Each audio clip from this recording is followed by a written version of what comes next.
Most people believe the Roman Empire vanished with the sack of Rome in 476 CE, but that is only half the story. For over 1,000 years after, a remnant of Rome endured, an empire of marble and fire, of brilliance and betrayal, stretching across continents and centuries. This was the Byzantine Empire, a civilization that survived against impossible odds, defying enemies, famine and civil war, only to fall in a final cataclysmic siege. From the rise of Constantinople to the last emperor on the walls, we will uncover the relentless story of power, survival and ultimate collapse. April 6, 1453. Before dawn, Constantinople. The cannons begin before the sun rises. They do not roar once.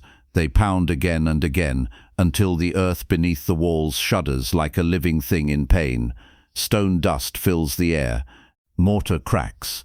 Somewhere along the Theodosian walls, a centuries-old defense finally admits what logic has already decided. This city should not still exist. By every known rule of warfare, Constantinople should have fallen generations ago. It is surrounded. It is outnumbered. It is starved of men, money, and allies. Its empire is no longer an empire at all, just a city and a few scraps of land clinging to memory. And yet, against reason, against mathematics, against history itself, the city still stands. Inside the walls, fewer than 10,000 defenders prepare to resist an army that may number more than 100,000. Many are mercenaries, some are monks. Some are boys too young to remember victory. Their emperor, Constantine the Great, does not command legions, he commands ghosts. Across the field, the Ottomans bring something the world has never seen at this scale, artillery designed not to frighten, but to erase. One cannon alone requires dozens of oxen to move. Its stone projectiles weigh more than a man. When it fires, the sound is heard miles away, and walls that once stopped, Attila and the Arabs begin to crumble. No rational commander would choose to defend this city in 1453. And yet Constantine does not flee. To understand why, history must reverse, not to the glory of this empire, but to the moment it became trapped inside its own survival. Because Constantinople is not simply a capital, it is an idea that refuses to die. More than 11 centuries earlier, in the year 330, another emperor made an equally irrational decision. Constantine the Great abandoned Rome. By every tradition of power, Rome was eternal. Its senate, its temples, its legions, these were the pillars of the world. And yet Constantine turned east to a narrow strip of land between Europe and Asia, and declared that here on the ancient site of Byzantium, Rome would be reborn. It was a gamble that should have failed. The city had no ancient prestige, no mythic foundation, no guarantee of loyalty, but it had something more dangerous: position. Whoever controlled this city controlled the sea lanes between continents, the flow of grain, gold and armies. Constantine did not call it Byzantium. He called it Nova Roma, New Rome. And from the moment the first stone was laid, the city understood one truth: survival would never be optional. When Rome fell to invaders in the west, this Eastern Empire did not collapse. It adapted. It learned to fight without charging headlong into annihilation. It learned patience, bribery, delay, deception. It learned to outlast. By every known rule of warfare, the Byzantines fought incorrectly. They avoided decisive battles. They paid enemies to fight each other. They retreated when pride demanded attack. They preserved institutions when territory was lost. They believed that time itself was a weapon. And for centuries it worked. Arab armies broke against Constantinople's walls. Slavic invasions were absorbed. Viking mercenaries swore loyalty to emperors. They barely understood. The city endured famine, plague, religious schism, and civil war, often simultaneously. Each time historians predicted the end. Each time the empire survived, smaller, poorer, more exhausted, but still alive. Survival became doctrine, but survival carries a price. The Byzantine Empire did not fall in a single catastrophe. It bled. Emperors blinded rivals instead of uniting them. Generals rebelled instead of defending borders. Court politics consumed energy that should have gone to the army. Provinces were taxed until loyalty turned into resentment. By the time the Crusaders arrived, supposed allies, the empire was already hollowed out. In 1204, the unthinkable happened. Christian armies breached the walls of the greatest Christian city on earth. Constantinople burned, not under foreign conquest, but betrayal. Libraries were looted, churches were stripped, relics were smashed or sold. The population was terrorized by men who claimed to march under the cross. By every moral law, this should have ended the empire forever. And yet, against all logic, it returned. 57 years later, the Byzantines reclaimed their capital. The banners rose again. The emperor entered the city in triumph. But something essential was gone. The empire had survived, but it no longer terrified its enemies, and fear, once lost, is almost impossible to regain. By the 15th century, Constantinople is no longer the center of the world. It is an island, cut off by Ottoman territory on every side. Its walls are legendary, but walls alone do not fight. The city's treasury is empty. Its population has collapsed. Its allies argue, delay, or demand impossible concessions. The West debates theology while the Ottomans build cannons. The emperor sends letters begging for aid. He promises church union, submission, compromise. Most go unanswered. Across the Bosphorus, Mehmed II watches patiently. He is young, he is ambitious, and unlike his predecessors, he does not intend to inherit Constantinople through decay. He intends to take it by force. By every known rule of warfare, he is right to believe he will succeed. And yet, on the night before the siege begins, Constantine XI walks the walls of his city. He speaks to soldiers who know the odds. He prays in churches that have survived earthquakes and sackings and schism. He does not promise victory. He promises to stand. History insists this should end in annihilation. The cannons are loaded, the walls are cracking, and the last Romans prepare to discover whether survival itself has finally run out of time. Autumn 447 CE. Constantinople stands in ruins. An earthquake tears through the city without warning. Towers collapse. Sections of the Theodosian walls, those supposedly invincible defenses, crack open like bone under pressure. Panic spreads faster than the tremors themselves. Outside the city, Attila the Hun is already moving. By every known rule of warfare, this is the end. The walls are broken, the army is thin. The greatest predator of the age is advancing with tens of thousands of warriors who have never been stopped by stone or fear. Logic dictates surrender, reason demands flight. Instead, the Byzantines rebuild. Not in months, not in years, in 60 days. Farmers, monks, artisans, women, children, everyone capable of lifting stone is driven into forced labor. Mortar is mixed day and night. Broken towers are raised again while aftershocks still ripple through the ground. There is no celebration, no confidence, only desperation disciplined into action. When Attila arrives, he finds a city that should not exist. The Hun turns away. History does not forget this lesson. Constantinople survives not because it is strongest, but because it refuses to accept the moment when it is supposed to die. This instinct will define the empire, and eventually it will also destroy it. The Theodosian walls are not merely stone, they are psychology made physical. 3 layers deep, moats, kill zones, towers positioned to overlap fire, every approach measured, calculated, rehearsed. An attacker does not face one wall, but a system designed to drain morale before blood. By every rule of siege warfare before gunpowder, Constantinople is impregnable, and the Byzantines know it. This knowledge breeds a dangerous belief that the city itself will always compensate for imperial weakness. That cleverness can replace numbers.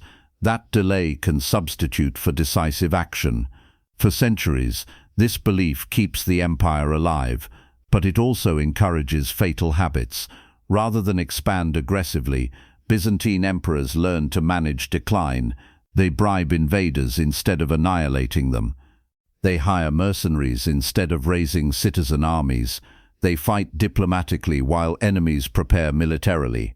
Every solution is temporary. Every crisis is postponed. By every rational standard, this is brilliant statecraft. But it creates an empire that survives only as long as its enemies remain inefficient. And enemies learn. In the 7th century, the Arab conquests explode out of the desert with a speed the Byzantines cannot comprehend.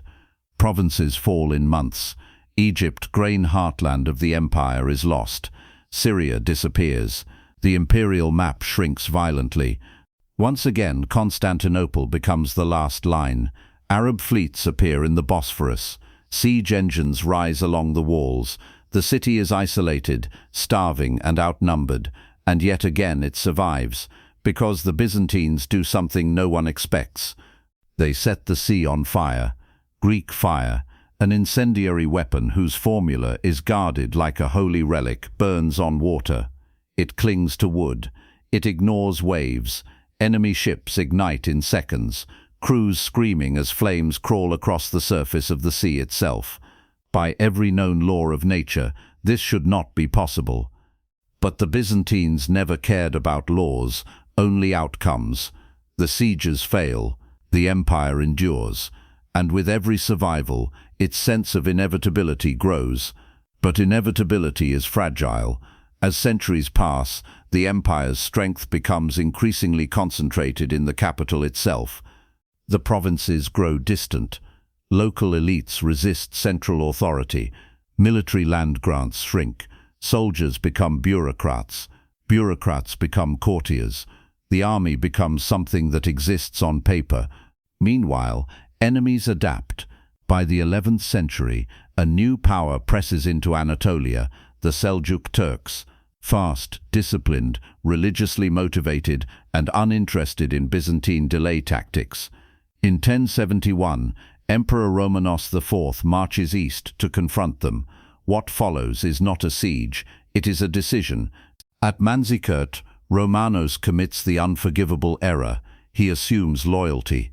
Byzantine generals defect mid-battle. Units retreat without orders. Confusion turns into collapse.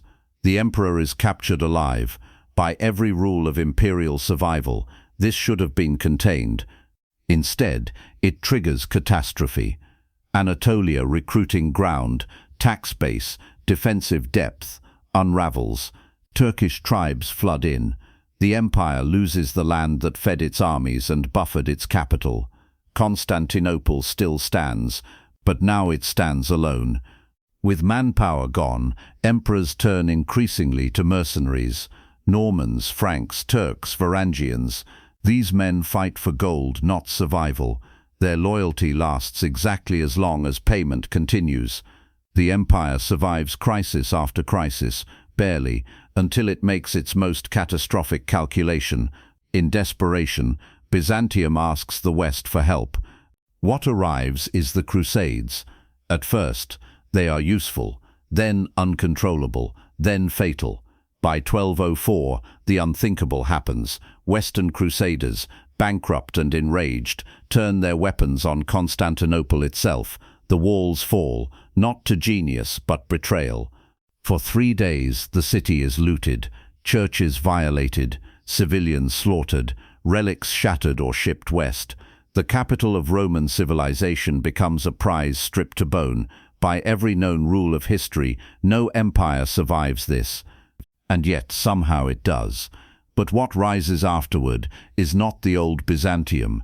It is a shadow propped up by memory and walls. This is the empire Constantine XI inherits. A city trained to endure disaster, but no longer to prevent it.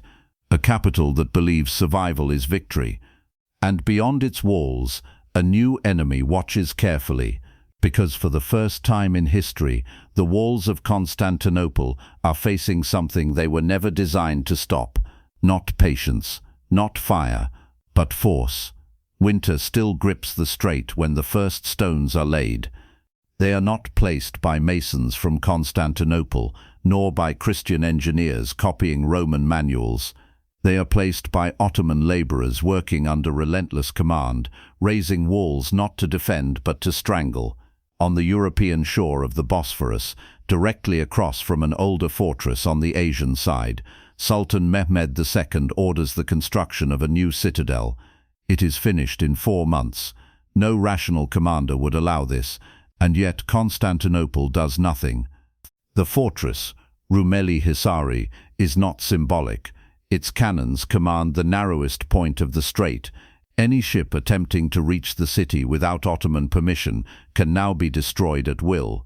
Grain, soldiers, aid, cut off by geometry and gunpowder. By every known rule of siege warfare, the city has already lost. The walls still stand, but the arteries are severed. Mehmed II is only 19 years old. This alone convinces his enemies they can wait him out. They are wrong. Mehmed has studied this city since childhood. He knows its sieges. He knows its failures. He knows exactly why his predecessors failed and why he will not. He does not rely on patience. He relies on inevitability. Where earlier attackers brought ladders, he brings artillery. Where others waited for famine, he accelerates destruction. Where past sultans negotiated, Mehmed prepares annihilation. By every known rule of Byzantine survival, this approach is catastrophic, and Constantine XI understands it immediately. He sends envoys, he warns, he protests the illegal fortress. He reminds Mehmed of treaties signed under oath. Mehmed responds by executing the first Venetian ship that attempts to pass the strait. Its crew is impaled. The message requires no translation. Inside Constantinople, panic is disguised as ritual. Prayers multiply. Processions fill the streets. The emperor fasts. The people whisper. The city's population is perhaps 50,000, less than half what it was during its glory. Entire districts are abandoned.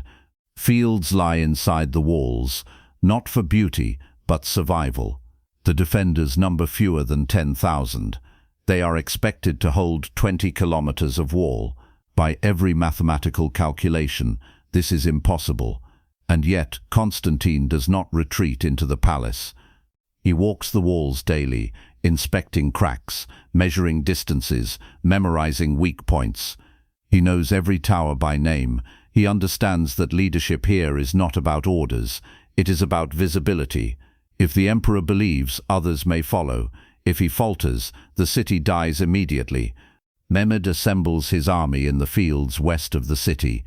The numbers are staggering. Infantry in the tens of thousands, elite janissaries trained from childhood, irregulars hungry for plunder, engineers, sappers, gunners, and at the center of it all, massive cannons designed by a Hungarian engineer named Urban. One gun alone requires teams of men just to reload.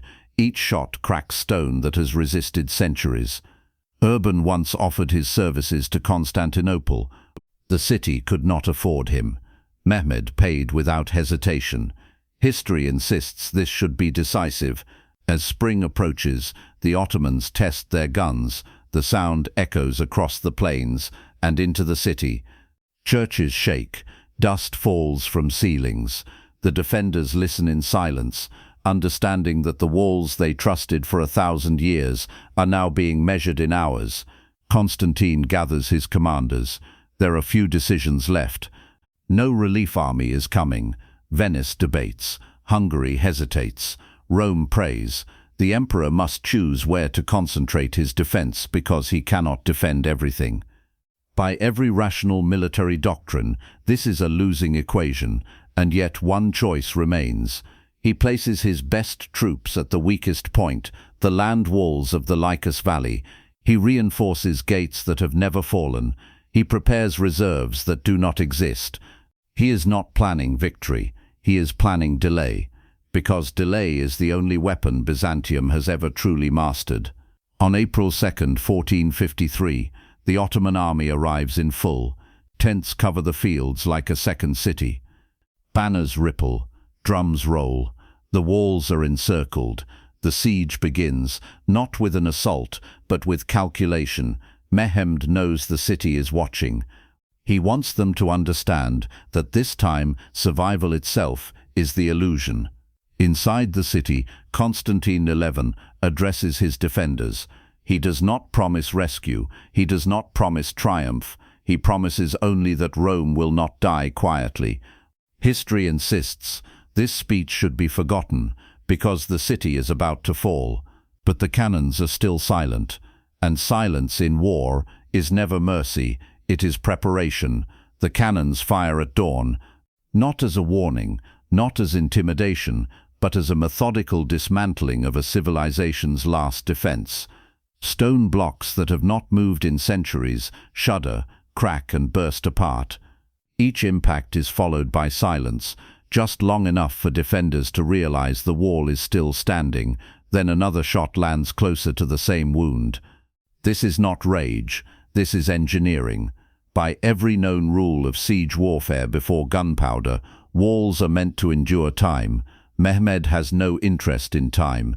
He is compressing centuries of pressure into days. Inside the city, men run toward the sound, not away from it. They climb towers already crumbling, dragging beams, sacks of earth, broken marble, anything that can absorb impact. When stone fails, they substitute flesh. By every rational calculation, this is suicidal, and yet the walls do not fall. Not immediately. Mehmed orders continuous bombardment of the Lycus Valley, the weakest section of the land walls. The ground itself becomes unstable. Rubble piles high enough to form ramps, exactly what defenders fear most. At night, when the guns fall silent, the Byzantines repair. They work without torches to avoid drawing fire. Hands bleed, nails break. Priests stand beside laborers, chanting prayers not for victory, but for endurance. This rhythm becomes routine. Ottoman fire by day, Byzantine repair by night. It is a contest of exhaustion, and exhaustion always favors the side with more men. The first assault comes sooner than expected. Mehmed sends irregular troops forward, poorly armed, lightly trained. They charge the damaged walls screaming, not because they expect success, but because they are expendable. By every known rule of warfare, this is deliberate cruelty. The defenders repel them with arrows, stones, boiling liquids. Bodies pile at the base of the wall. The attack fails. Inside the city, there is no celebration, because everyone understands what just happened.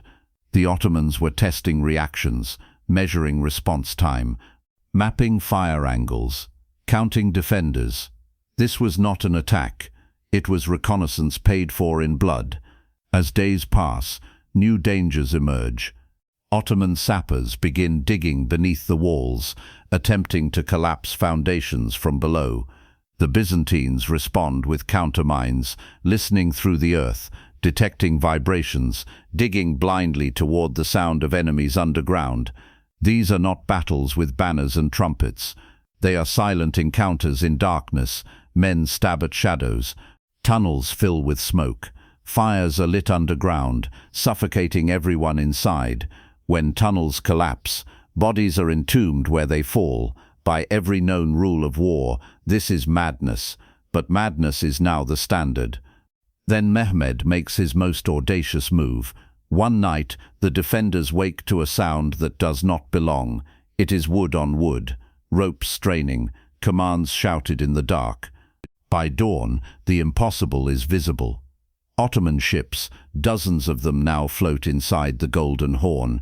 They have been dragged overland on greased logs, bypassing the massive chain that blocks the harbor. The maneuver should not work. The terrain is wrong. The distance is absurd. History insists this should fail.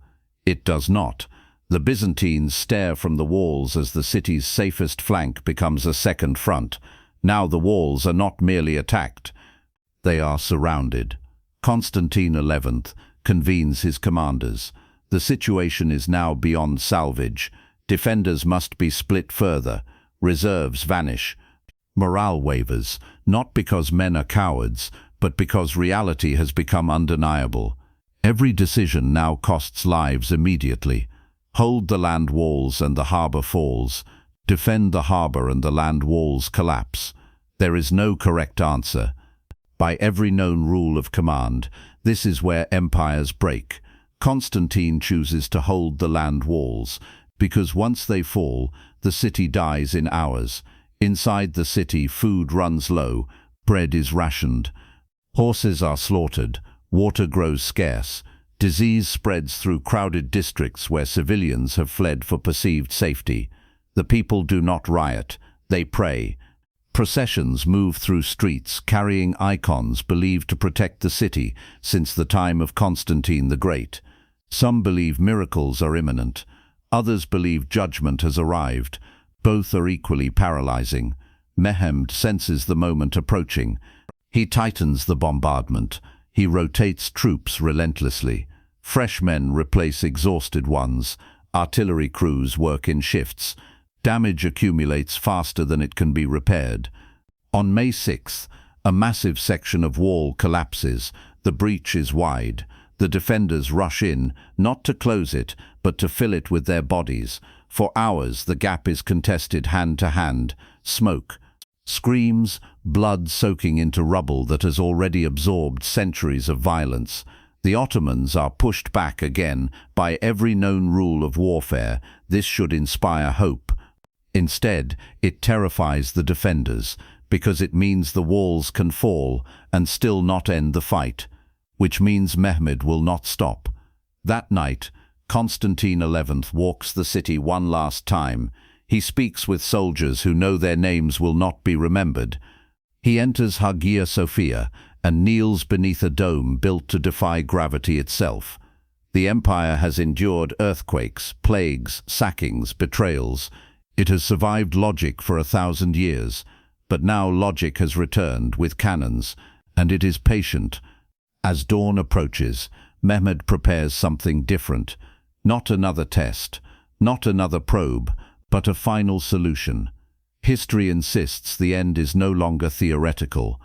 It is scheduled. The cannons are silent. This is how the defenders know what is coming. For nearly 7 weeks, the city has lived by the rhythm of bombardment, impact, dust, repair, prayer. Silence is unfamiliar. Silence is deliberate. Silence means preparation. By every known rule of siege warfare, the pause before an assault is the most dangerous moment, not because of what happens, but because of what the mind does while waiting. Inside the walls, men sharpen blades that are already worn thin. Armor is repaired with wire and cloth. Wounds are wrapped without hope of healing. There are no reserves left. Every able body is already assigned to a position that will either hold or become a grave. The city understands something the world outside does not. Tomorrow decides whether Rome truly dies. Mehmed II spends the night issuing orders, not inspirational speeches, not threats, instructions. He divides the assault into waves. The first will be the irregulars, expendable, fanatical, sent forward to exhaust defenders and expose weak points. The second will be Anatolian troops, disciplined and better equipped. And finally, when resistance is broken, the Janissaries will advance, the elite, the executioners of inevitability.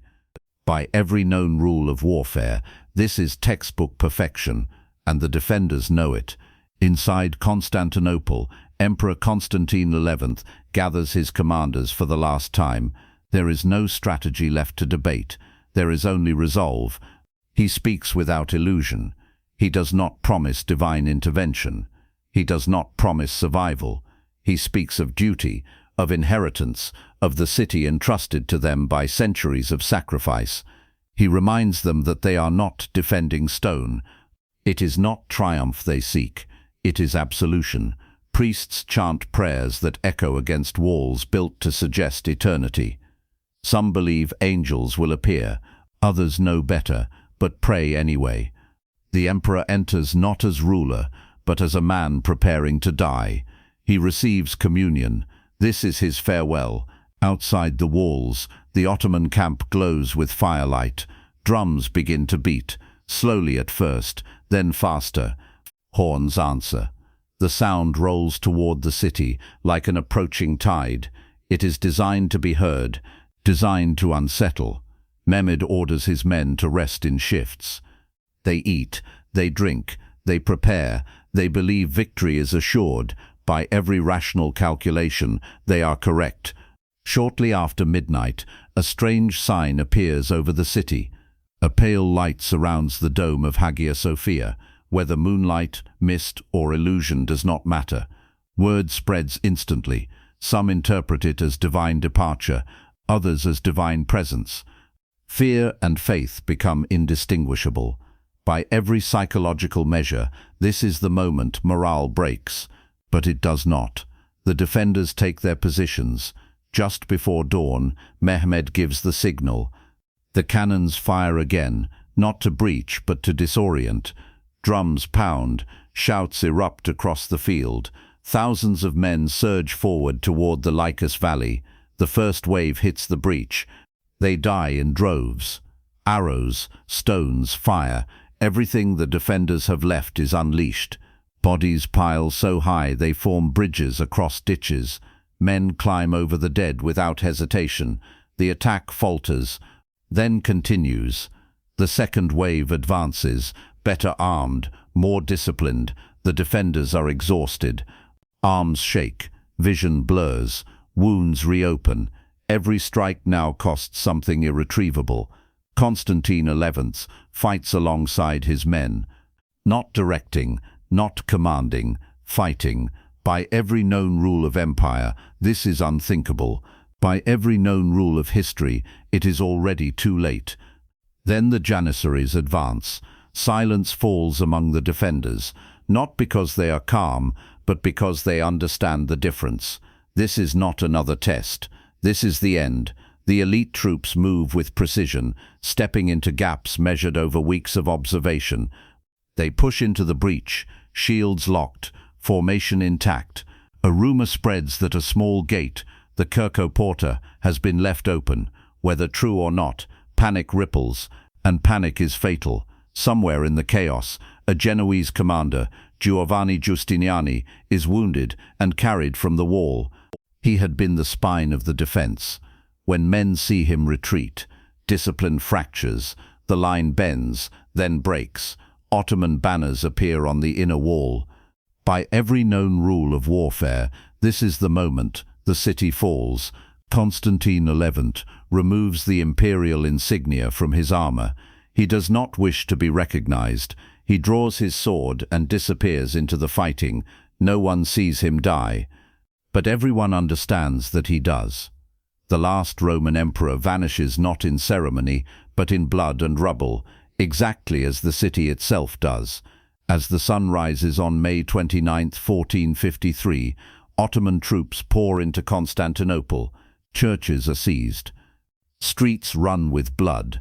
Screams echo through neighborhoods that once believed themselves eternal. After 11 centuries, the Roman Empire ends, not with a proclamation, but with exhaustion.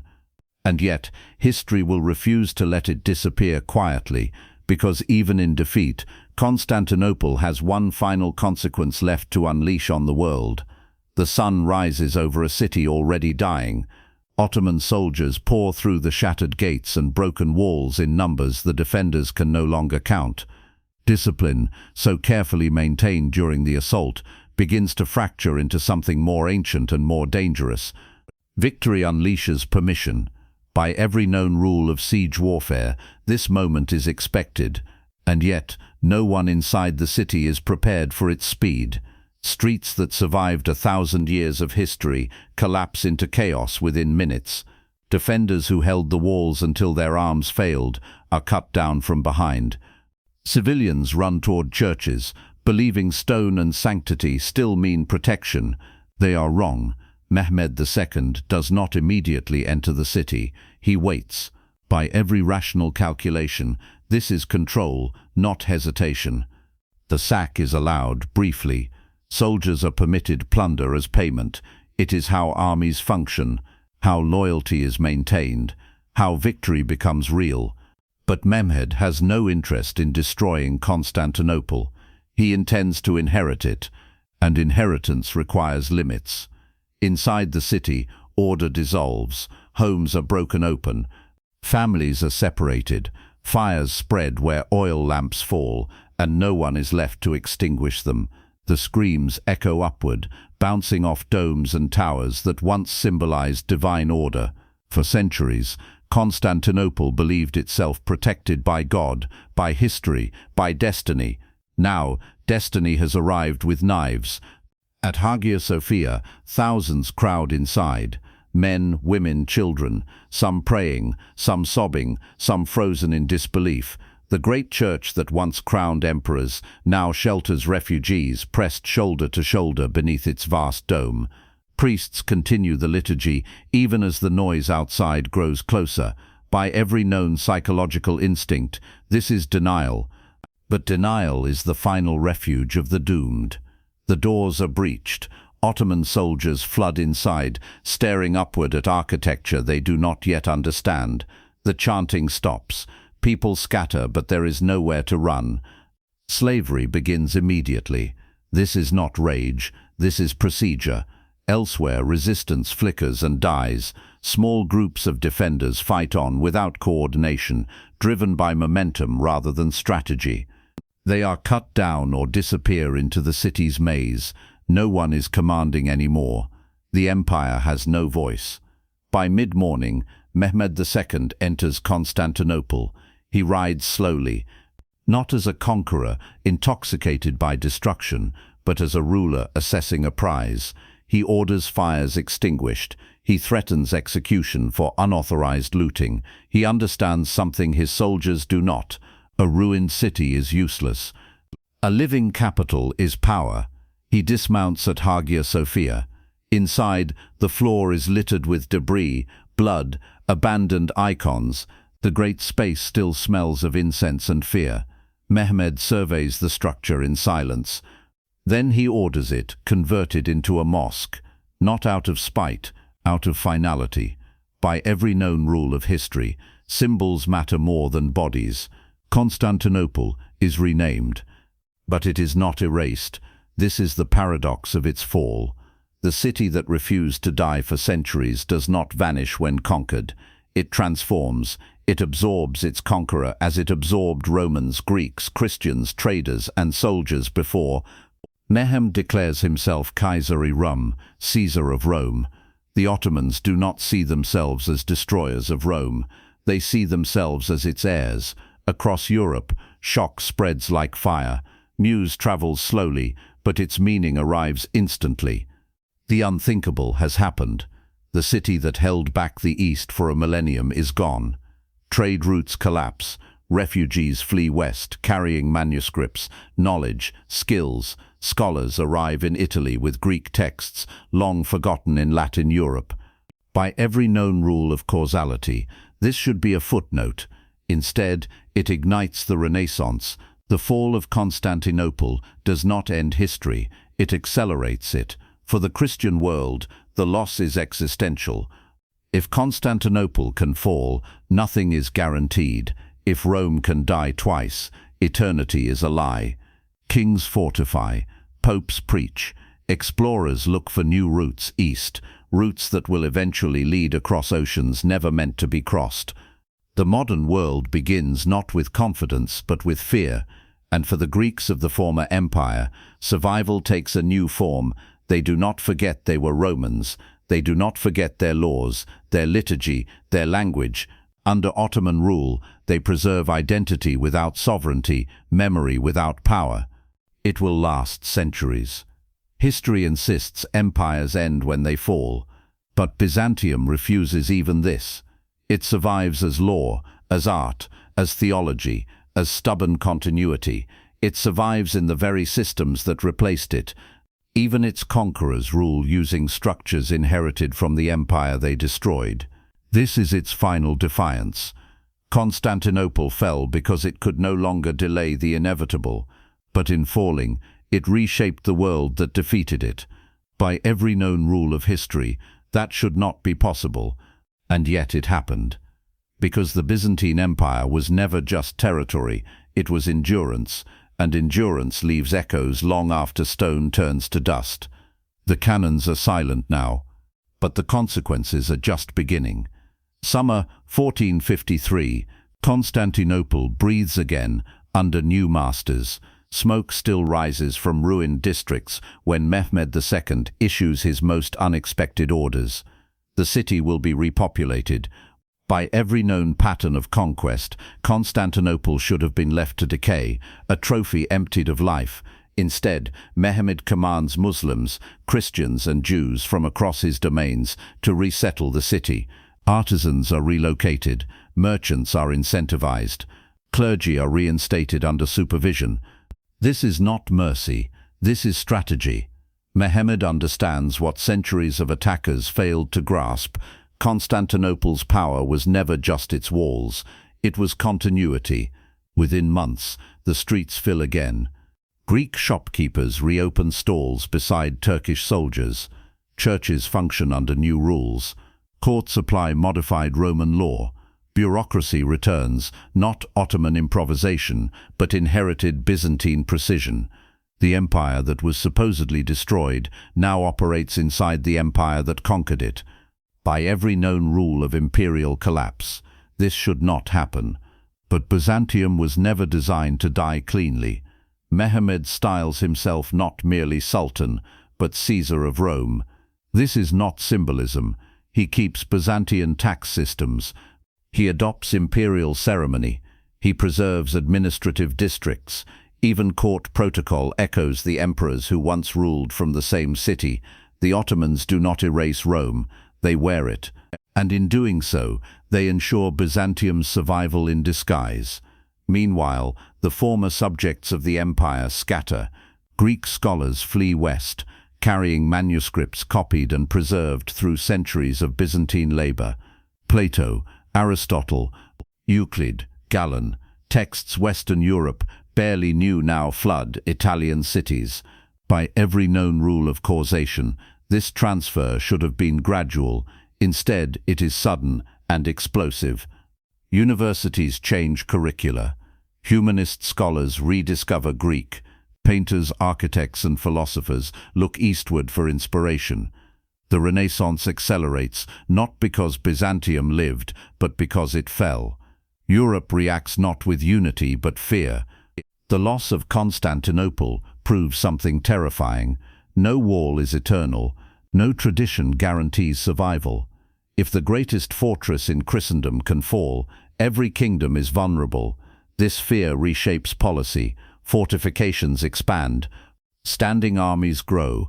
Gunpowder becomes central to warfare. Medieval assumptions collapse under the weight of artillery. The modern state begins forming not out of ambition but panic. But the deepest legacy of Byzantium is not military. It is mental.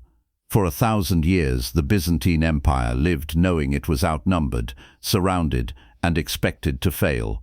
It learned how to survive decline without surrendering identity. It mastered adaptation under pressure. This mindset spreads. Orthodox Christianity endures without empire. Roman law survives without Rome. Greek identity persists without sovereignty. By every known rule of history, culture should follow power. Byzantium proves the opposite. Inside the Ottoman Empire, the legacy deepens. The Patriarch of Constantinople is restored under Ottoman authority, becoming the leader of Orthodox Christians across the empire. The millet system formalizes religious communities, a Byzantine solution repurposed for Islamic rule. Even the idea of centralized imperial bureaucracy, professional, literate, systematic, owes more to Byzantium than to the steppe traditions of the Turks. The conqueror inherits the conquered. This is Byzantium's final maneuver. Centuries later, long after the last emperor is forgotten by name, people in the eastern Mediterranean still call themselves Romans. Not metaphorically. Literally, the empire no longer exists, but its identity outlives it. This defies historical instinct. Nations without states usually vanish, languages dissolve, memories blur, but Byzantine continuity was never dependent on borders. It was trained into habit. Western historians eventually invent a name for this empire that never used it: Byzantine. The term is meant to distance, to categorize, to diminish, to suggest something overcomplicated, decayed, inferior to the classical Rome it followed. But this rebranding is a confession. It exists because the empire does not fit cleanly into historical boxes. Rome was supposed to fall. It did not. It transformed. The Byzantine Empire stands as history's longest experiment in survival under pressure. It did not dominate the world through conquest. It endured it through refusal. Every century it existed past expectation was an act of defiance. And in the end, when the walls finally failed, Byzantium did what it had always done. It adapted. The cannons of 1453 did not end Rome. They ended the illusion that empires die when defeated. Some persist in law, in faith, in institutions, in memory, long after their banners fall. Byzantium's story is not about glory reclaimed. It is about endurance weaponized. And that may be the most dangerous legacy of all, because it teaches future civilizations a lesson they can never unlearn. Collapse does not have to mean disappearance. Sometimes it is only a change of form, but history is not finished with Byzantium yet. Because the idea of Rome, universal authority, sacred kingship, imperial destiny will be claimed again and again. And each time it will draw from the shadow of the empire that refused to die. Late 15th century, the empire is gone. The argument begins. When Constantinople falls, Rome does not vanish from the world's imagination. It fractures. Across Europe and beyond, rulers begin to ask a dangerous question, one that Byzantium had answered for 1,000 years through sheer persistence. Who is Rome now? By every known rule of history, this question should be settled by conquest, but Rome has never obeyed simple rules. In the ruins of Constantinople, Mehmed II claims the title first, Kaiser i Rum, Caesar of Rome. This is not empty theatre. Mehmed understands legitimacy. He governs not as a foreign occupier, but as a successor. He keeps Roman law codes in adapted form. He preserves Greek administrators. He allows Orthodox Christianity to function as an institution, not a rebellion. The Ottomans rule a Roman city using Roman habits. By every known logic of conquest, this should dilute their authority. Instead, it strengthens it, because power is most stable when it feels inevitable. To the east, Moscow is watching. The Grand Princes of Muscovy had long looked to Constantinople as spiritual authority. When the city falls, that authority becomes vacant, and vacuums in history are invitations. Ivan III marries Sophia Paleologina, niece of the last Byzantine emperor. This is not romance, it is succession. Moscow adopts the double-headed eagle. Court ritual changes. The ruler is no longer merely prince, he is Tsar, a title derived directly from Caesar. A phrase spreads, 2 Romes have fallen, the third stands, and there will be no fourth. By every known rule of geography, Moscow should not inherit Rome. By every rule of ideology, it does. In the West, the Holy Roman Empire makes its claim, old, awkward, persistent. German emperors insist they are the true continuation of Roman authority. Papal coronations grant them legitimacy. Latin replaces Greek. Catholic theology replaces Orthodox tradition. But even here, Byzantium leaves fingerprints, imperial ceremony, legal frameworks. The idea that empire is sacred, not merely administrative, all filtered through centuries of Byzantine precedent. Rome survives not as a city, but as a template. Meanwhile, the people who once lived inside the Byzantine Empire adapt again.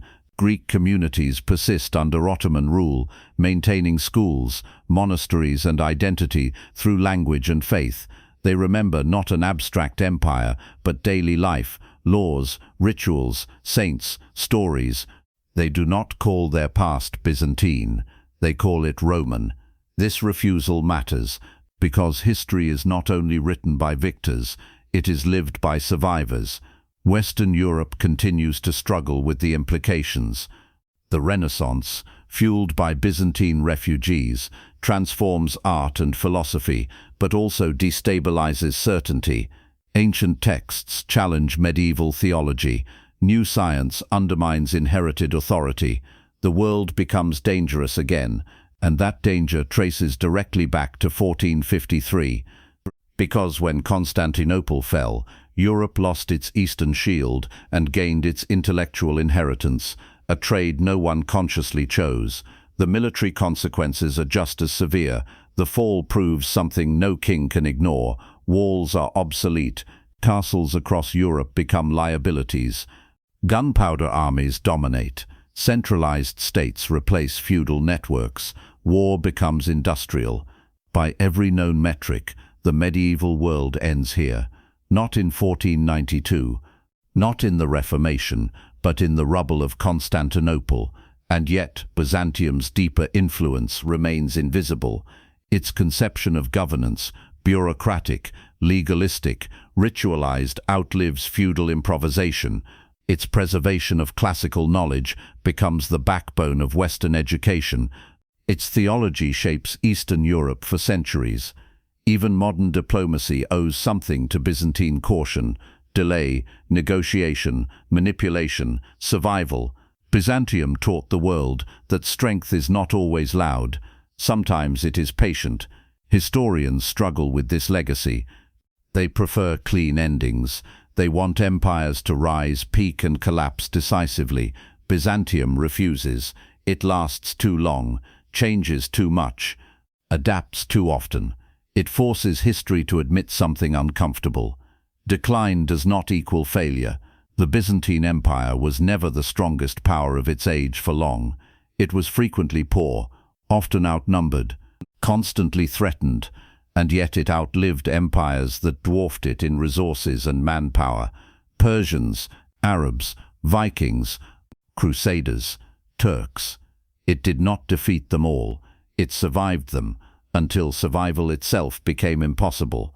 Even then, Byzantium's end does not feel like extinction. It feels like diffusion. Its ideas scatter into new states. Its culture seeps into rivals. Its institutions are repurposed by conquerors. This is not collapse as erasure. This is collapse as inheritance.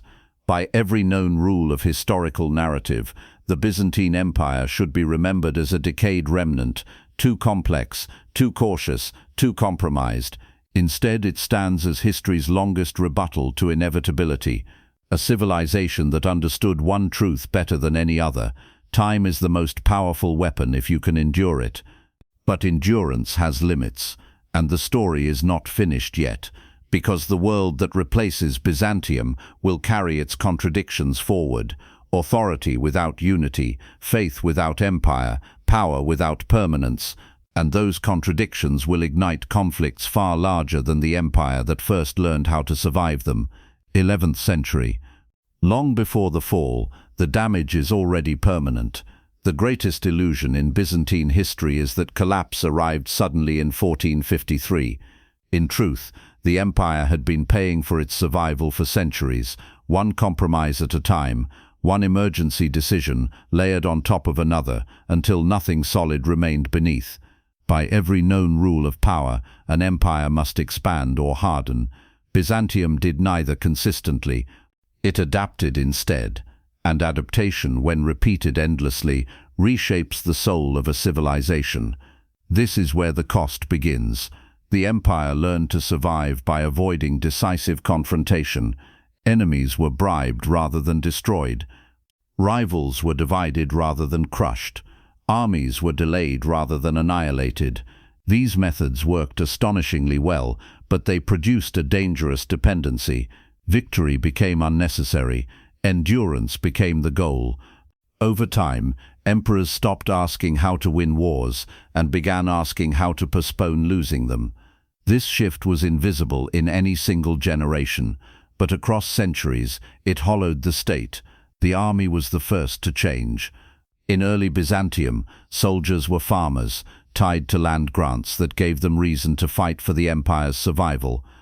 As territory shrank and revenue tightened, these systems eroded. Professional soldiers were replaced by mercenaries. Loyalty was no longer inherited. It was rented. By every known rule of warfare, mercenaries weaken states in peacetime and fail them in crisis. Byzantium knew this. It accepted the risk anyway. There were no alternatives left. The empire still fielded armies, but fewer of them were willing to die for it. At the same time, the court grew stronger as the provinces weakened. Bureaucracy expanded while manpower declined. Laws multiplied. Ritual deepened. Titles grew more elaborate, even as territory disappeared. The empire compensated symbolically for what it could no longer enforce militarily. From the outside, Byzantium still looked imposing. From the inside, it was becoming brittle. Civil war accelerated the process. Nearly every major defeat Byzantium suffered was preceded not by invasion, but by internal conflict. Generals rebelled. Claimants fought over legitimacy. Armies marched against each other instead of the enemy. Each civil war solved one political problem and created 10 strategic ones. By every rational calculation, unity should have been the priority. But Byzantine politics had been trained for intrigue, not reconciliation. Survival at court mattered more than survival at the frontier. This pattern reached its breaking point in 1071. At Manzikert, the empire did not simply lose a battle. It exposed everything it had become. The army was divided by loyalty. The command structure was fragile. Political rivals were more dangerous than the enemy. When the Seljuks broke the Byzantine line, they shattered the illusion that delay could always save the day. Anatolia was not lost because the empire lacked courage. It was lost because the empire lacked coherence. And without Anatolia, Byzantium lost its future. From that moment on, Constantinople was defending itself not with depth, but with memory. The Crusades should have saved the empire. Instead, they revealed how far it had fallen. Western armies passed through Byzantine territory, not as allies respecting authority, but as armed masses suspicious of a state they did not trust. Byzantine diplomacy, once admired, now appeared manipulative. Byzantine caution looked like weakness. Byzantine complexity felt like decay.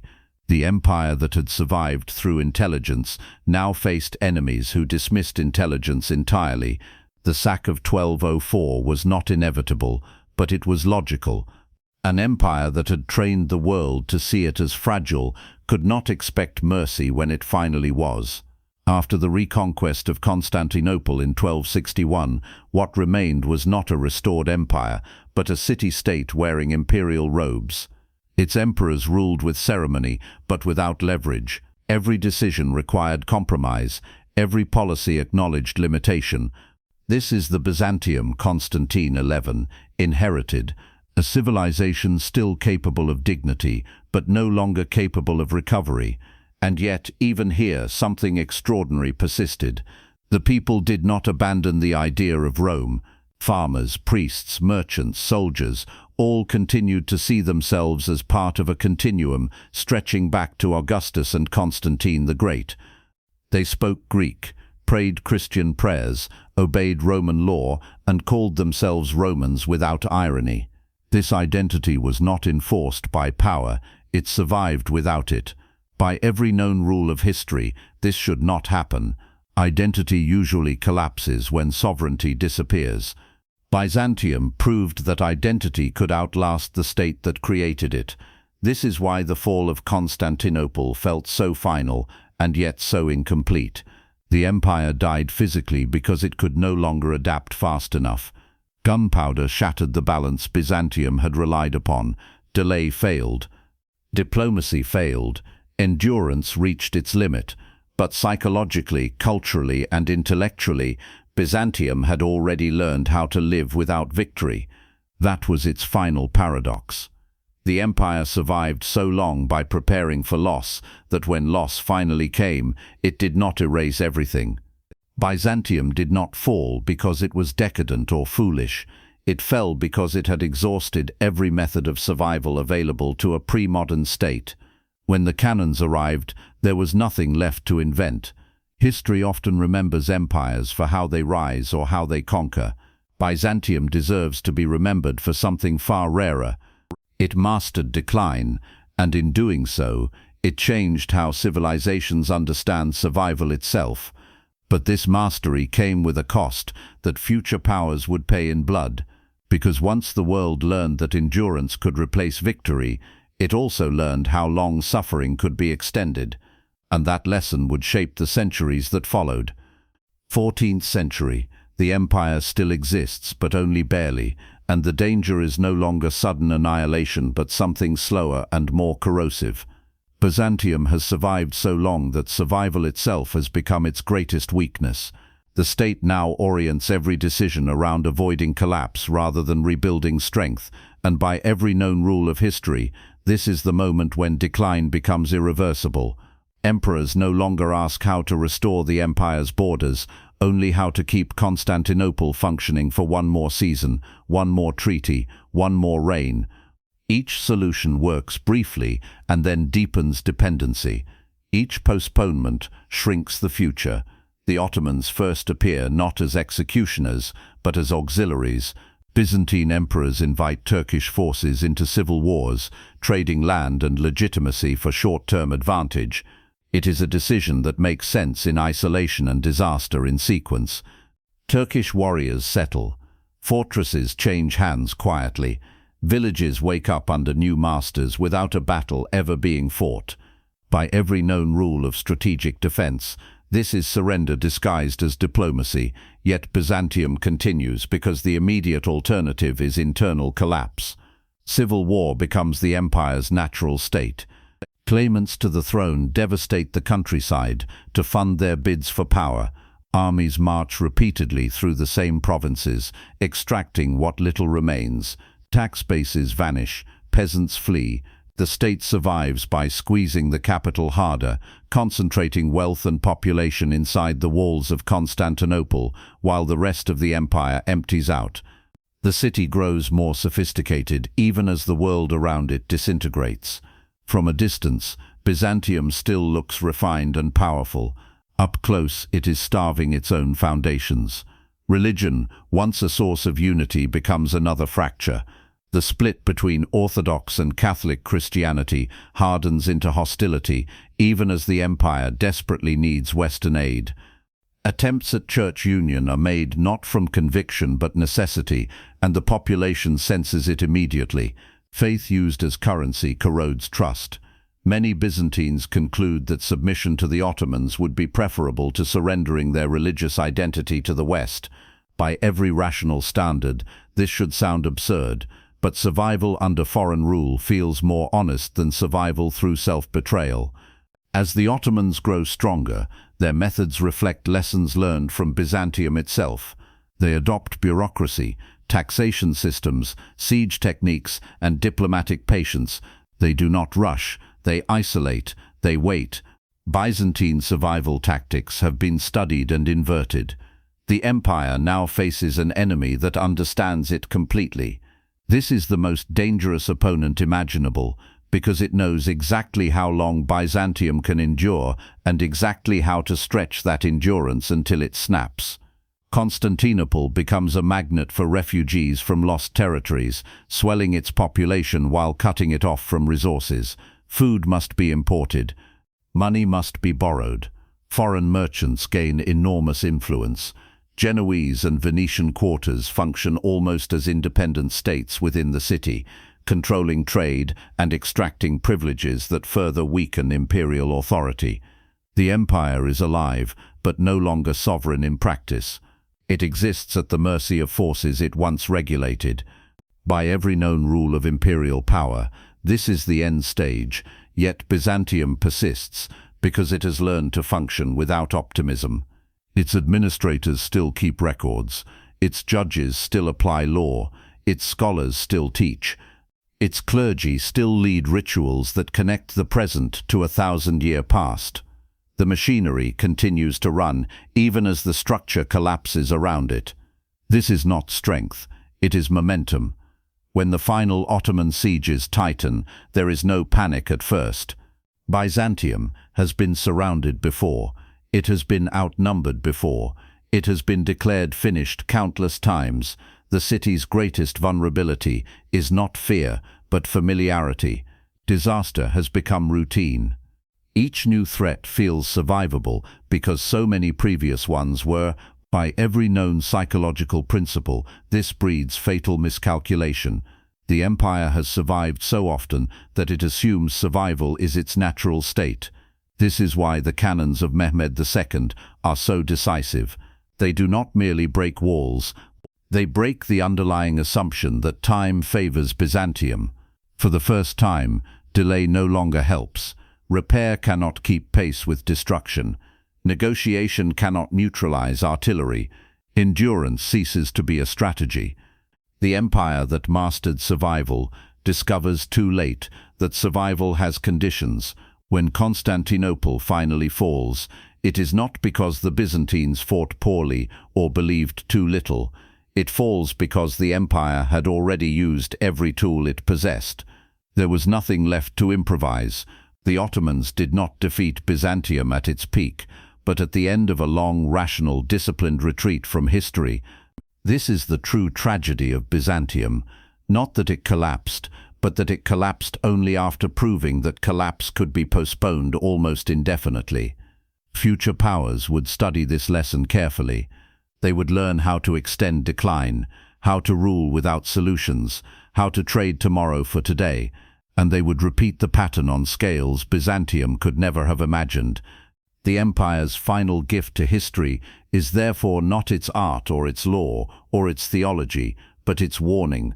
Survival without renewal is not victory, it is delay with interest, and the longer that interest accumulates, the more catastrophic the final payment becomes. Do you want to continue to the next part?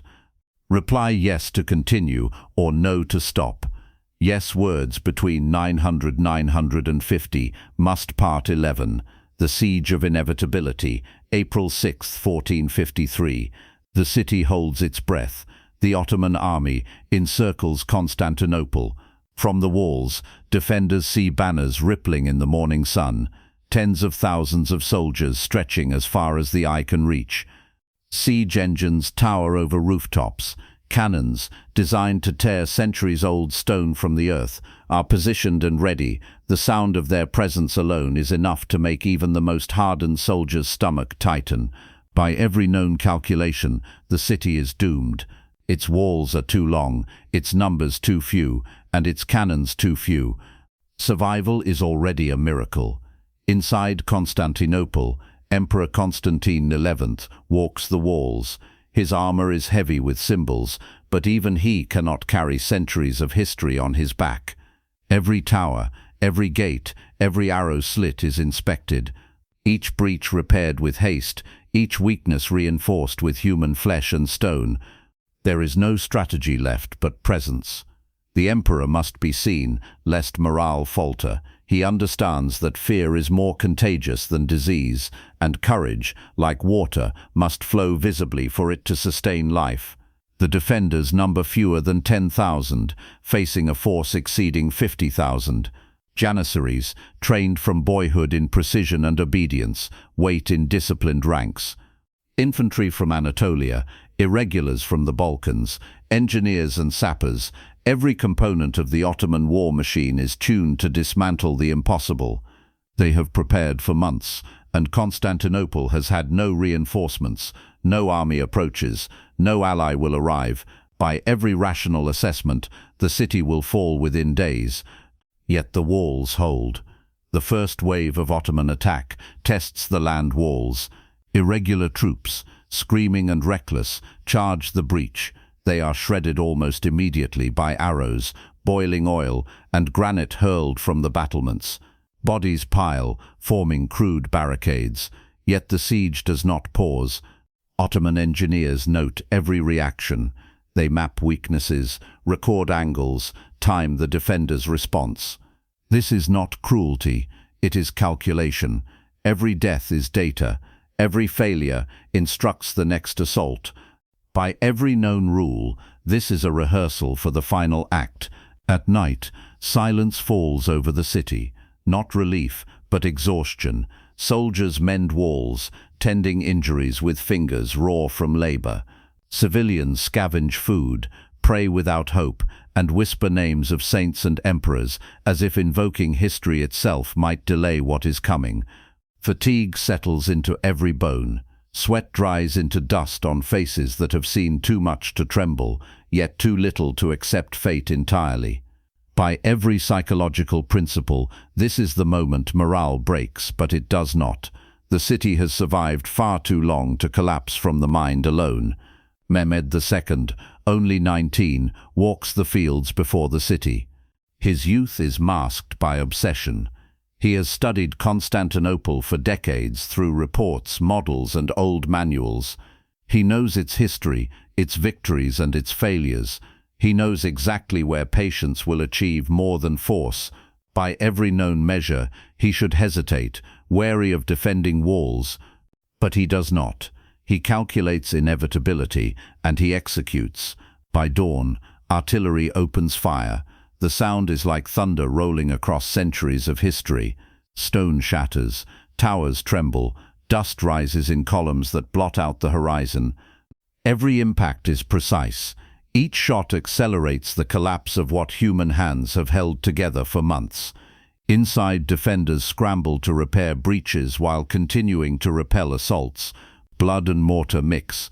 Exhaustion becomes indistinguishable from injury. Survival itself feels absurd. The first sections of wall begin to crumble. Rubble forms makeshift ramps. Ottoman irregulars climb over corpses with methodical efficiency. They do not pause. They do not hesitate. Every tower they reach is an opportunity to weaken morale. The defenders respond with ferocity born of desperation. Arrows fly, fire boils, men grapple with the enemy hand to hand. By every known rule, this should fail. And yet, for now, the line holds. Constantine XI moves among his men. He fights, not merely commands. His presence alone keeps discipline intact. He knows that tomorrow may not come, that every decision is potentially fatal, yet he chooses visibility over safety. By every measure of rationality, this is suicidal. By every measure of history, this is the only way to survive, if survival is even possible. The night before the final assault is silent in some districts, but the tension is tangible. The city sleeps only briefly, for fatigue does not erase awareness of inevitability. Every eye trained on the walls, every ear alert for cannon, every mind rehearsing escape, death, or courage.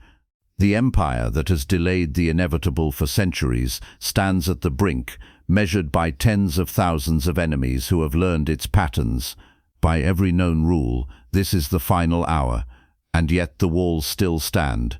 The city is still alive. By every known rule of probability, it should already be gone.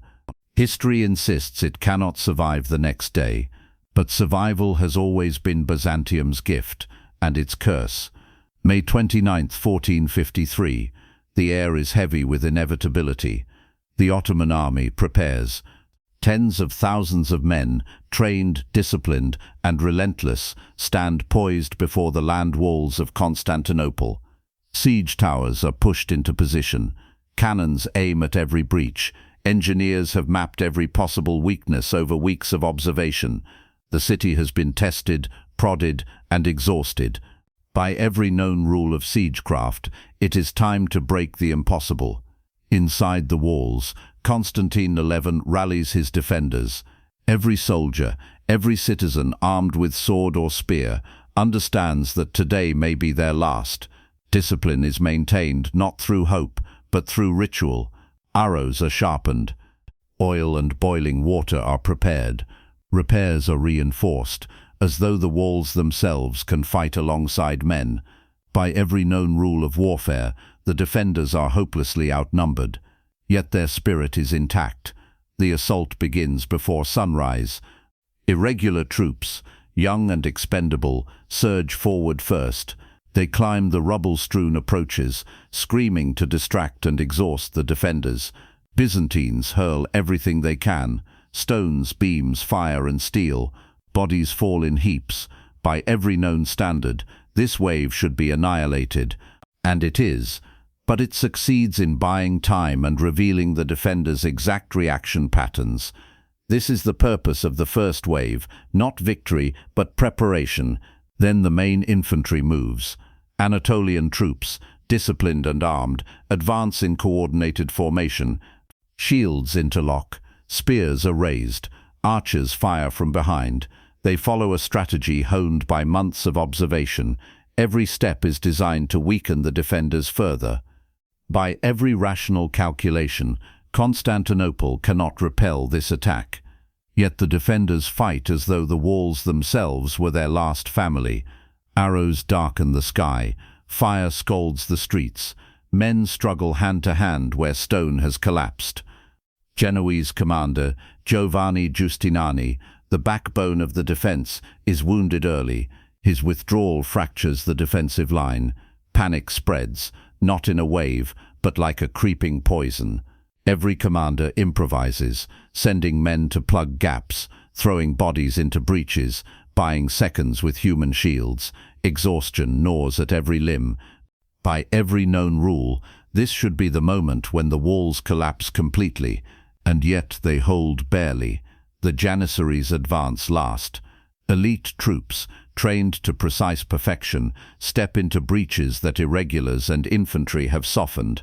Shields locked, weapons ready, they move like a tide. The defenders, already battered and exhausted, face the impossible. Hand-to-hand combat ensues on the ruins of towers, over broken walls, across smoking streets. Every strike costs blood. Every decision risks death. By every known metric, this should be the end for those who stand against them. Constantine XI fights alongside his men. He removes imperial insignia from his armor, not wishing to be identified, and plunges into the melee. By every historical standard, this is madness.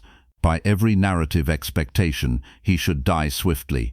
Yet for hours, the defenders cling to the walls, repelling wave after wave.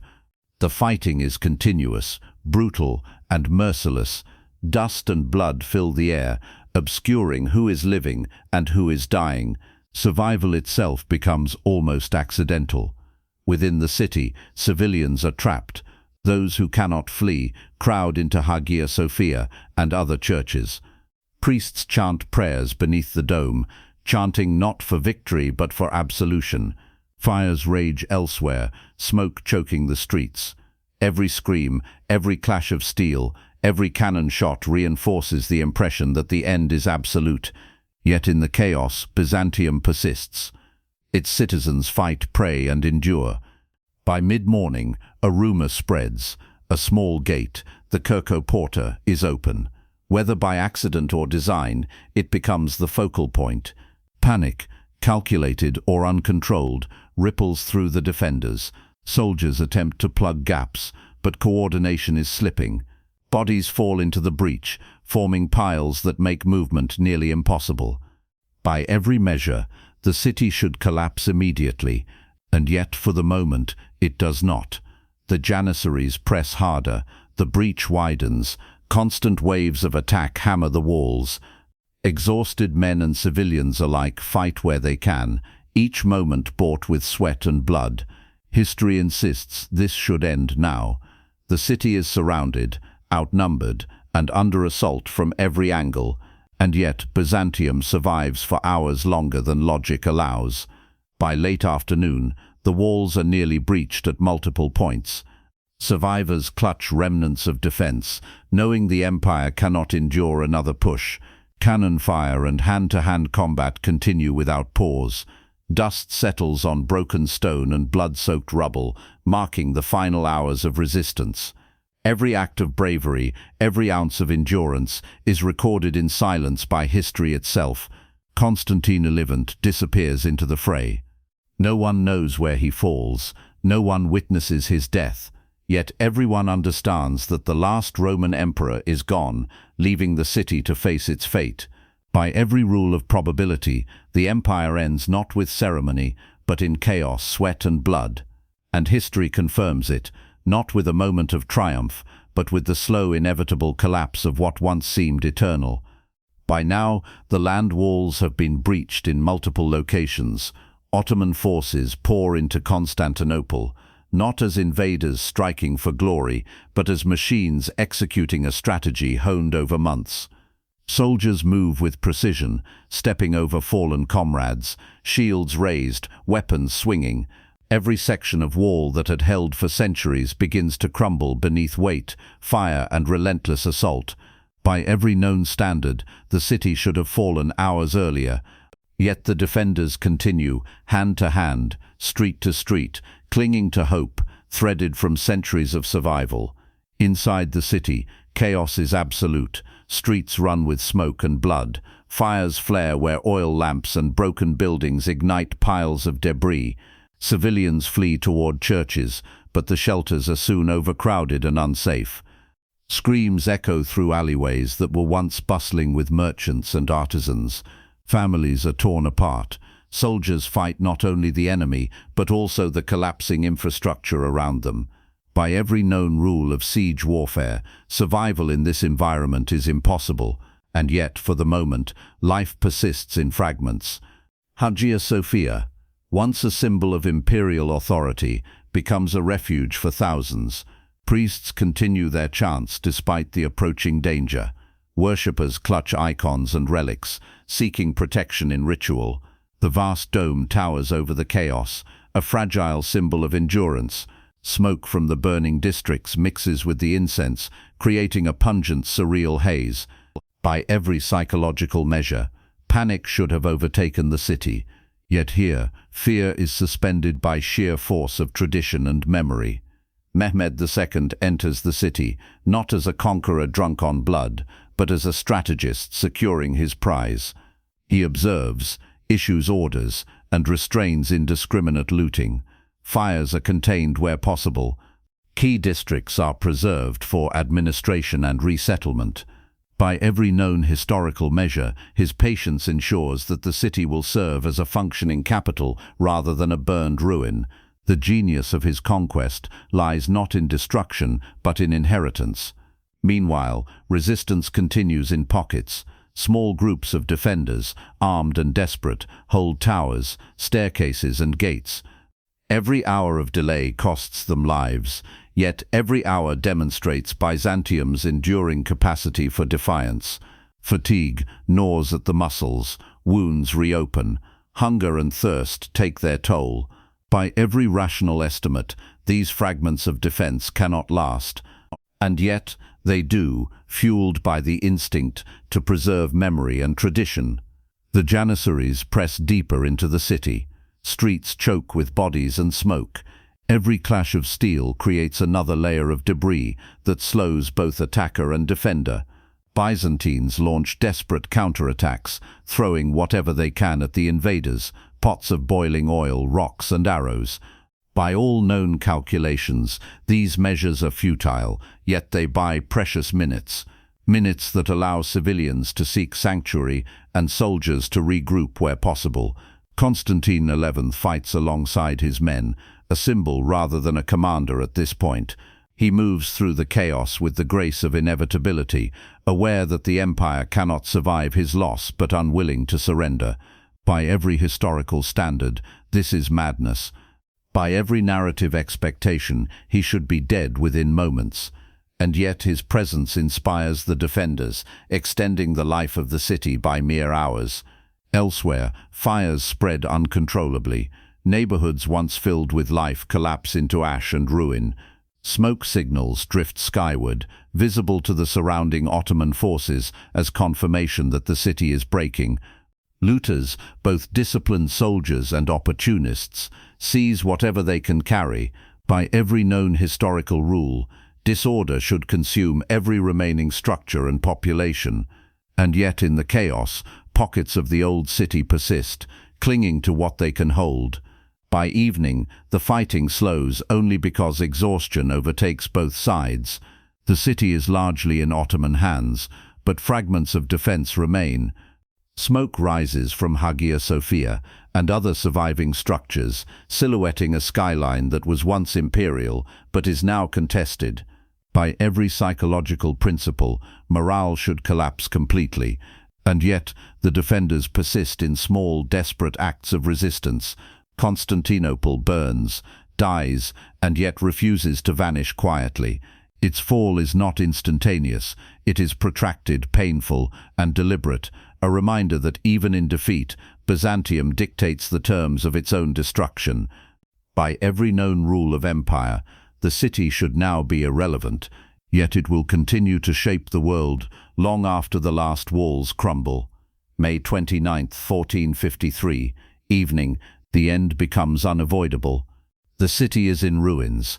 Smoke rises from collapsed buildings and smoldering streets. Ottoman forces control the majority of Constantinople, but resistance persists in scattered pockets. Towers still held, gates still defended, narrow alleys barricaded with rubble and bodies.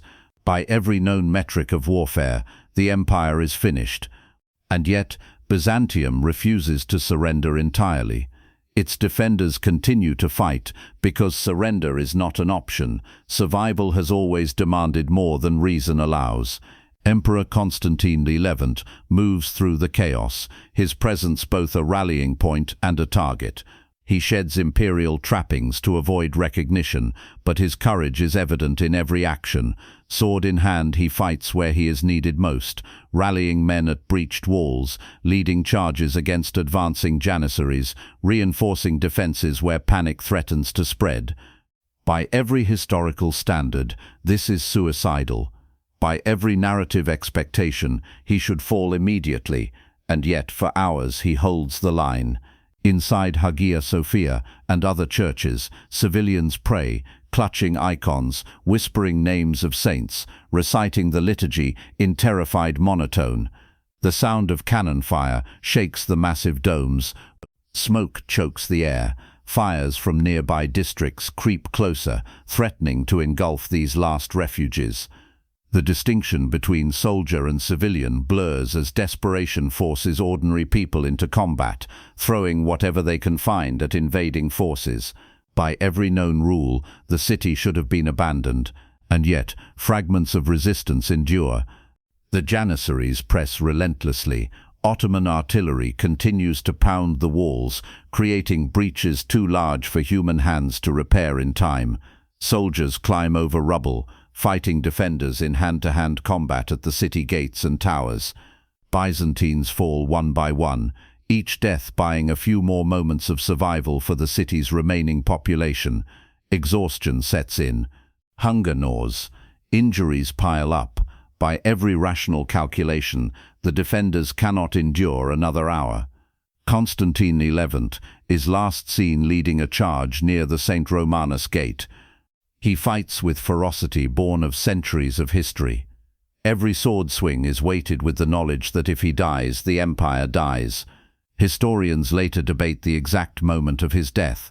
Some claim he fell in the melee, others that he was struck down atop the rubble of the final gate. By every known measure, it does not matter. The fall of Constantinople is sealed the moment he can no longer rally the defenders.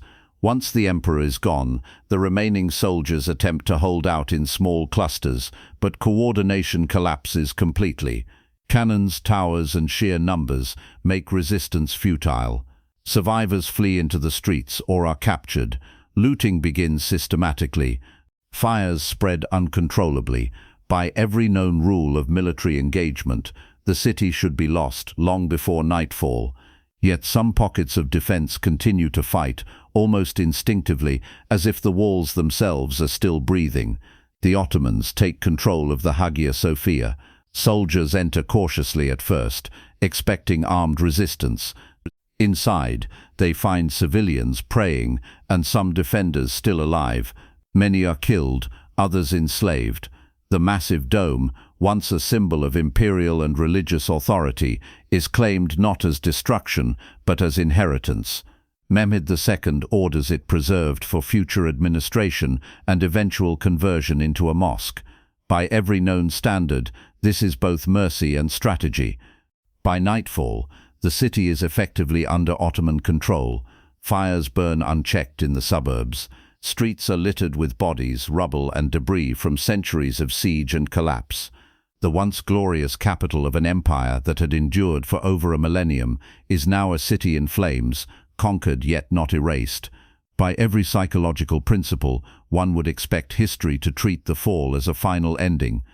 And yet, Constantinople's story will continue, not as an empire, but as an idea. Even in defeat, the legacy of Byzantium persists. Scholars, merchants, and survivors flee to Italy, Greece, and beyond, carrying manuscripts, art, and knowledge that will ignite the Renaissance.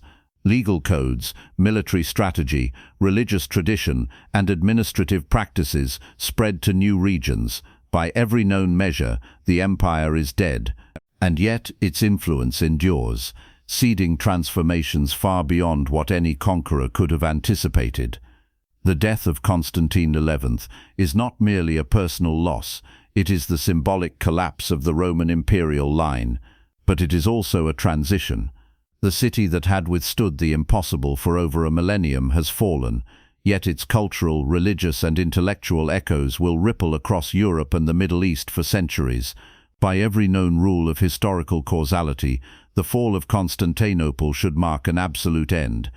And yet, Byzantium's spirit survives in every manuscript, every architectural influence, every legal precedent, and every citizen who still calls themselves Roman. Late 15th century, the empire is gone, but its influence is everywhere.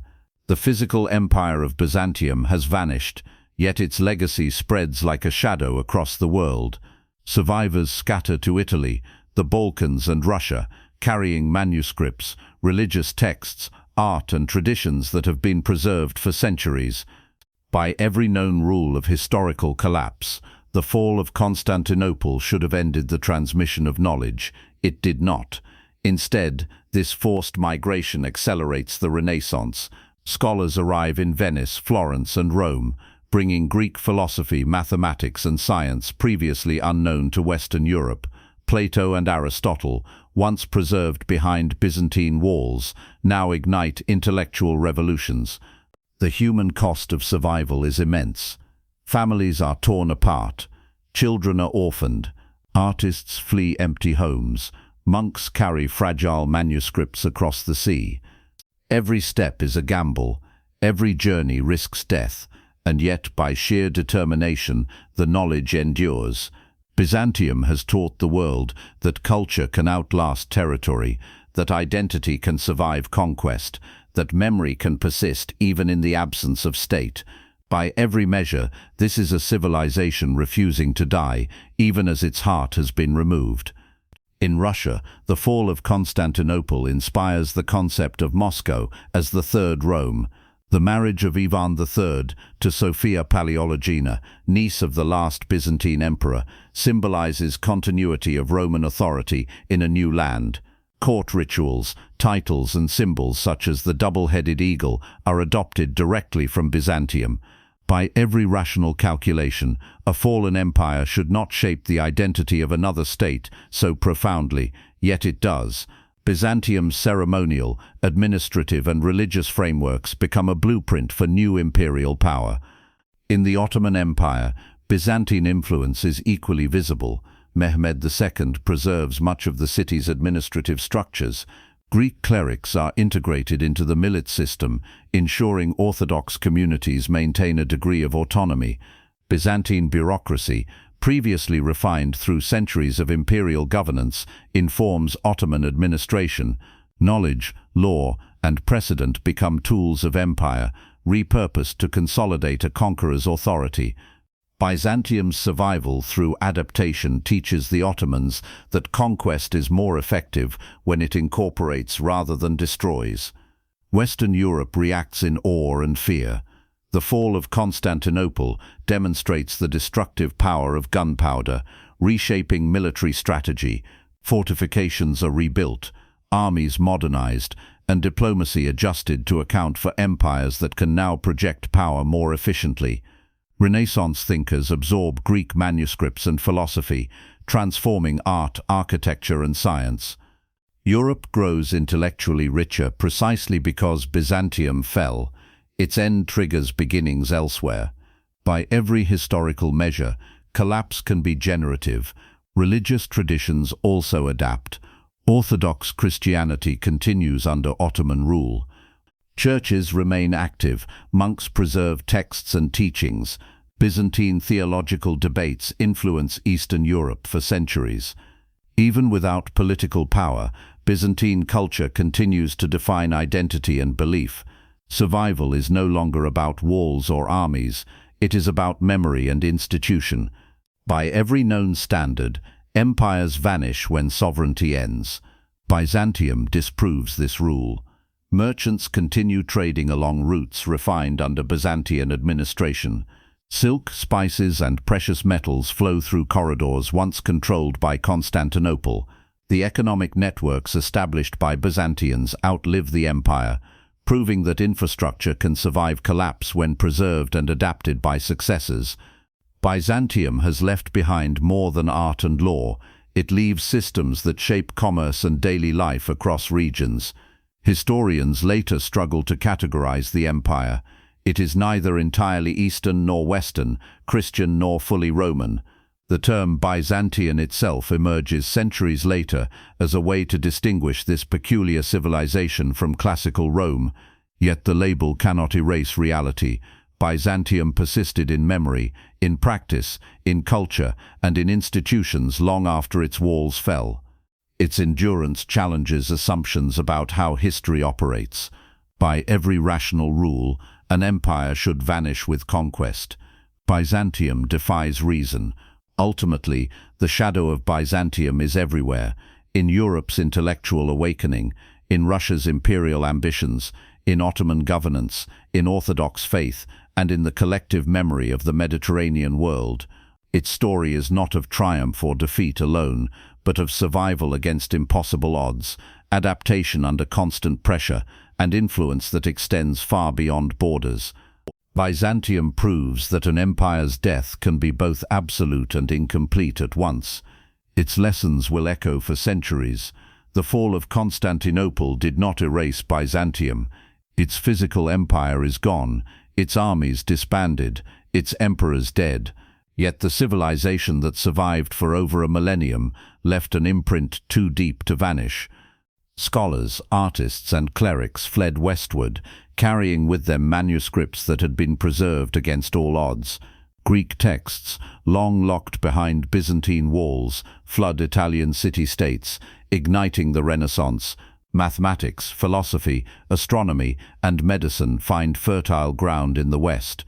Knowledge that Byzantium had safeguarded for centuries suddenly accelerates European transformation. By every historical measure, the empire should have disappeared entirely. Yet it shapes the future. In Russia, the idea of Rome persists. Ivan III and his successors adopt Byzantine symbols, rituals, and ceremonial practices. The double-headed eagle becomes a permanent emblem of imperial authority. The Orthodox Church, guided by principles refined in Byzantium, strengthens Moscow's claim as the Third Rome. Byzantium's cultural DNA permeates Russian governance and spirituality. By every rational metric, a fallen empire should leave little more than ruins. Byzantium leaves identity, precedent, and inspiration. The Ottomans, too, benefit from Byzantine inheritance. Mehmed II preserves the city's administration, repurposes law codes, and integrates Greek communities into governance through the millet system. Byzantine bureaucratic sophistication becomes a model for Ottoman efficiency. Architecture, urban planning, and trade systems remain largely intact. The conqueror rules through assimilation rather than eradication. Byzantium's knowledge of survival and administration proves more influential in death than in life. By every known rule, such lessons should be lost with conquest. They are not. Culturally, Byzantium's art, mosaics, and religious iconography spread across Europe. Manuscripts preserved by fleeing scholars influence painting, sculpture, and architectural design. Churches, cathedrals, and civic buildings bear subtle traces of Byzantine aesthetics. The empire that could no longer defend itself continues to shape beauty and design in lands far beyond its borders. Survival, it seems, is not merely physical, it is intellectual, spiritual, and aesthetic. Religion continues to carry Byzantine influence. Orthodox communities under Ottoman rule retain rites, theology, and liturgical practice rooted in centuries of tradition. Saints, relics, and rituals survive in monasteries and churches. Faith becomes a vessel for history, transmitting values and memory across generations. Byzantium proves that culture can endure even when sovereignty is impossible, that identity can persist through displacement and conquest. By every measure, empires vanish when authority collapses. Byzantium disproves this. Economically, trade networks once controlled by Byzantium continue to function. Routes established under imperial oversight remain active under new powers. Merchants in Venice, Genoa, and the eastern Mediterranean adopt Byzantine methods of accounting, logistics, and negotiation. The empire's commercial legacy survives the fall of its political structures, proving that systems can outlive rulers. By every historical expectation, conquest should erase such continuity. Byzantium teaches otherwise. Historians struggle to categorize the empire. It is neither fully Eastern nor fully Western, neither entirely pagan nor entirely Christian, neither completely Roman nor entirely Greek. The term Byzantine itself emerges centuries later as a convenient distinction, but cannot capture the empire's essence. Byzantium was, and remains, a civilization defined by endurance, adaptation, and influence. Its history challenges conventional narratives of rise and fall. By every known standard, empires die. Byzantium demonstrates that death can coexist with continued impact. Ultimately, the Byzantine Empire's story is one of paradox. It endured longer than logic allowed, survived against impossible odds, and shaped the world far beyond its borders. Its fall was total, yet its influence eternal. Survival, adaptation, culture, and knowledge outlasted walls, armies, and emperors. The empire that should have been forgotten remains alive in memory, in institutions, and in the countless civilizations it touched. Byzantium proves that history is not merely the story of what is conquered, but of what endures when survival is tested to its limits. The city of Constantinople may have fallen, the emperors may have died, and the army may have been destroyed, but Byzantium lives forever, in ideas, in art, in faith, and in every corner of Europe and the Near East it once ruled or influenced. Its legacy is the greatest proof that empires do not vanish when they fall. They survive through everything they leave behind, shaping the future even in their absence. This is the final testament of Byzantium, an empire that mastered survival, influenced generations, and taught the world that endurance, memory, and adaptation can transcend even the absolute end of political power. Its story, brutal, inevitable, and overwhelming, will echo for centuries to come. Byzantium proves that history is not merely the story of what is conquered, but of what endures when survival is tested to its limits. The city of Constantinople may have fallen, the emperors may have died, and the army may have been destroyed, but Byzantium lives forever, in ideas, in art, in faith, and in every corner of Europe and the Near East it once ruled or influenced. Its legacy is the greatest proof that empires do not vanish when they fall. They survive through everything they leave behind, shaping the future even in their absence. This is the final testament of Byzantium, an empire that mastered survival, influenced generations, and taught the world that endurance, memory, and adaptation can transcend even the absolute end of political power. Its story, brutal, inevitable, and overwhelming, will echo for centuries to come. Byzantium proves that history is not merely the story of what is conquered, but of what endures when survival is tested to its limits. The city of Constantinople may have fallen, The emperors may have died, and the army may have been destroyed, but Byzantium lives forever, in ideas, in art, in faith, and in every corner of Europe and the Near East it once ruled or influenced. Its legacy is the greatest proof that empires do not vanish when they fall. They survive through everything they leave behind, shaping the future even in their absence. This is the final testament of Byzantium, an empire that mastered survival, influenced generations, and taught the world that endurance, memory, and adaptation can transcend even the absolute end of political power. Its story, brutal, inevitable, and overwhelming, will echo for centuries to come.